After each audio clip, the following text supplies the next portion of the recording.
Alright guys, here's combo tutorial number 3 for the Punk Libromancer build. This one requires you to actually play a couple more Punk cards, which I am going to integrate into the deck coming forward because it means E-Telly really does a lot by itself. So you'll see why. So let's say in hand, you're left with one lonely emergency teleport. You're going to activate emergency teleport. It's going to get you bread and butter, Xiamen out on the field. Now you're going to pay 600. You're going to feel great. That's going to add you the Shirakuzai. Now, we're going to utilize our normal summoning Shirakuzai. Shirakuzai, we're going to pay 600. On resolution, we're going to fuse, guys. We're going to fuse. And we're going to get ourselves the Punk Rising Carp Dragon. Rising Carp, not Dragon. Now, we're going to use his effect, Tribute for Cost. So, if you have a Gamma in hand, this is a perfect time for your opponent to ask and you to say GG. But no GGs. We're going to summon out Deer Note and Wagon. Wagon's now going to pay 6 to add us the Field Spell. Field Spell is great. Field Spell is going to be a Pot of Greed and also a special summon for us. So we're going to activate the Field Spell. Now we're going to go ahead and Synchro Summon, bringing out Jam Dragon Drive. We're going to do Chain 1 Jam Dragon Drive, Chain 2 Deer Note targeting. We're going to target the Shirakuzai because we want to have this quick sync on the opponent's turn. So Jam Dragon, Shirakuzai. You can do Jam Dragon Defense actually. He's beefy enough to withstand Kalos even. So now here what's going to happen is you're paying 6 to add. So we're adding Banad Dragon, a new chain stream session activates to draw a card. So this is where you get your first draw. Now this could be anything. In this case it's an Ash, but let's just call it a blank card. Hopefully it's a hand trap. That's additional interruptions. That's free real estate. Now from here we're going to activate Jam Distraction's other effect, banishing the Punk.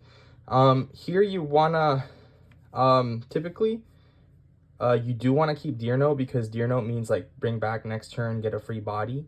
So you actually want to banish your fusion. And then you're going to special summon your Madame Spider. Now, Madame Spider can be a defense, actually. You're going to pay 6. You're going to add yourself the Punk Trap card. And then we're going to, again, activate the Field Spell to draw another blank card. We drew a Ghost Ogre, but pretend it's a blank card. Hopefully it's hand traps, additional interruptions. Now, the trap card says pop a face-up card or face-down card as long as you control Punk Monster. So that's one interruption. 2 interruptions.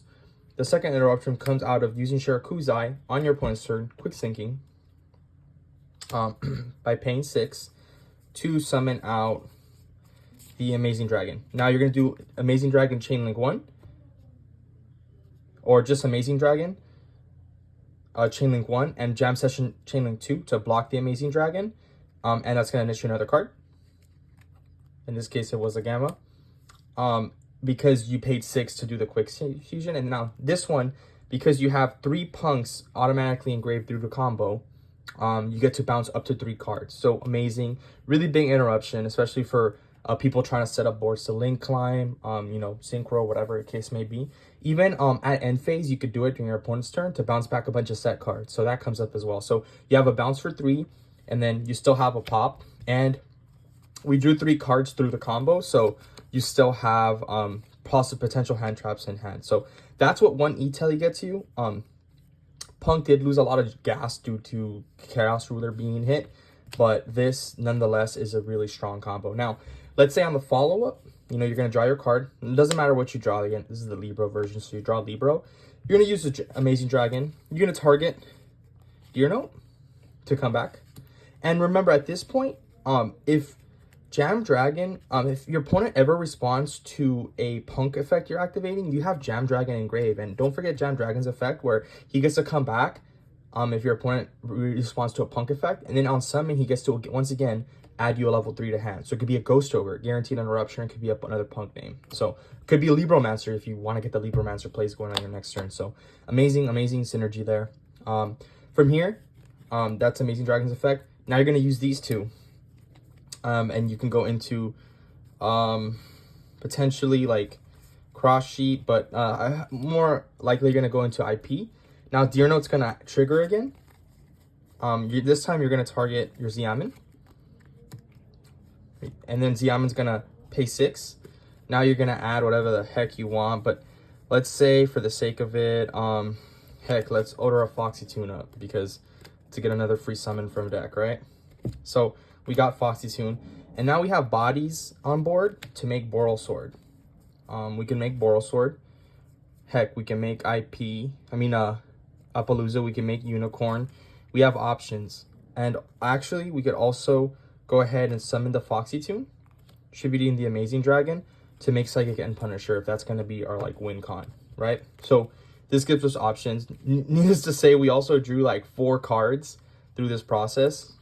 So amazing there, amazing. So yeah, just a great overall, like so many pluses just off E-Telly and your combo resolving. Enough to warrant you playing this whole punk package, I think. It does force you to once again like play the Madame Spider and the trap, which could be bricks. Everything else is pretty good. But I think it's worth it because of how far just one emergency teleport can get you. And it also costs you an extra 2 extra deck slots, right? But I think like even without playing this punk package, Amazing Dragon in the Libro build is so good because it just says bounce a ton of cards, you know? And it also says revive punks in your grave to get free real estate on the follow-up, right? So yeah, that's about it for this combo. Make sure you like and subscribe if you want to see more. I'm gonna keep tinkering with this deck. I'm gonna take it to data locals. So we're gonna have a, what you call it, like an actual kind of like test run against competitive players. A lot locals has like a lot of tiers, flow, Sprite, etc. So I'm gonna get to see how this deck does against the meta. Obviously, I'm gonna be trying to summoning out Abyss Dweller as much as possible and Herald. But you know, this deck does have options. Sometimes, honestly, I just want to make Decode Talker Heat Soul and draw cards and just have that like hand traps in hand and have that like follow up to kill on the next turn. So sometimes that's good enough. Moving back to our current game state here, like from here, like I said, you have options. You can go into Boral Sword for like try to go for game. You can go, you can even like use Foxy Tune, right? And let's say let's pitch a Gamma, which is kind of useless right now, and that's gonna yield us. I think the only thing left would be another Xiamen, but from here now, you can like even just without using IP, or you could use IP to make the Boral Sword and make it untargetable. And now you have 9k on board, right? 3k effect, change of defense, 3k. So that's like OTK guaranteed follow-up, right? Granted that like Amazing Punk Dragon stays on board to add you back the Deer Note to tag out into another name.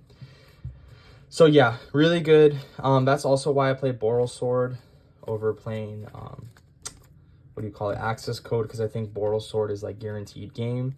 Although there are situations where I would wanna play the access code, but I just think this is